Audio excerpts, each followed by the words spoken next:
UP constable exam के लिए हिंदी। जो देखने योग्य ना हो उसे आदर्शनीय बोलते हैं। जो देखने योग्य ना हो उसे आदर्शनीय बोलते हैं। जो पहले देखा ना गया हो उसे आदृष्टपूर्व बोलते हैं। जो पहले देखा ना गया हो उसे आदृष्टपूर्व बोलते हैं। धर्म या शास्त्र के विरुद्ध कार्य अधर्म बोलते हैं। धर्म या शास्त्र के विरुद्ध कार्य अधर्म बोलते हैं। अधिकार या कब्जे में आया हुआ अधिकृत। अधिकार या कब्जे में आया हुआ अधिकृत। पर्वत का ऊपरी भाग आदित्यका कहलाता है। पर्वत का ऊपरी भाग आदित्यका कहलाता है। सर्वाधिकार संपन्न शासक या अधिकारी अधिनायक कहलाता है। सर्वाधिकार संपन्न शासक या अधिकारी अधिनायक कहलाता है। विधानमंडल द्वारा पारित या स्वीकृत नियम अधिनियम कहलाता है। विधानमंडल द्वारा पारित या स्वीकृत नियम अधिनियम कहलाता है। कर या शुल्क का वह अंश जो किसी कारणवश अधिक से अधिक लिया जाता है अधिभार कहलाता है।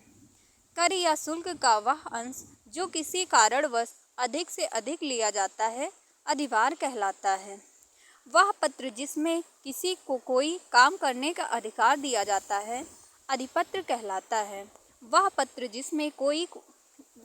जिसमें किसी को कोई काम करने का अधिकार दिया जाता है अधिपत्र कहलाता है।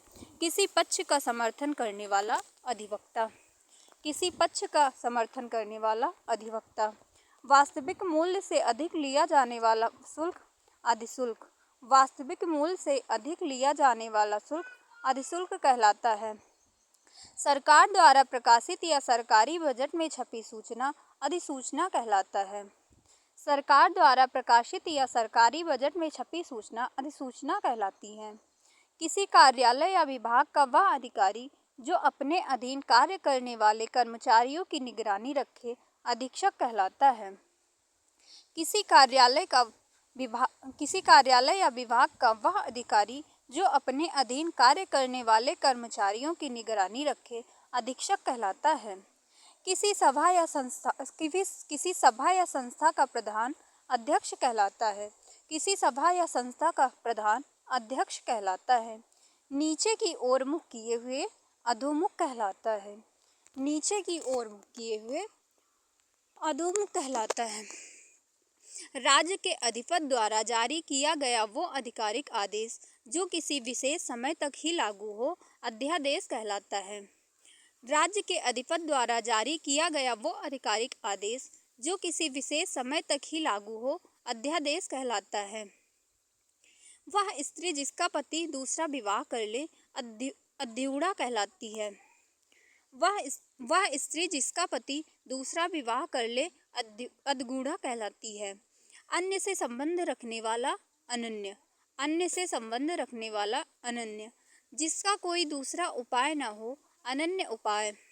जिसका कोई दूसरा उपाय न हो अनन्य उपाय। जिसका स्वामी न हो अनाथ कहलाता है वो।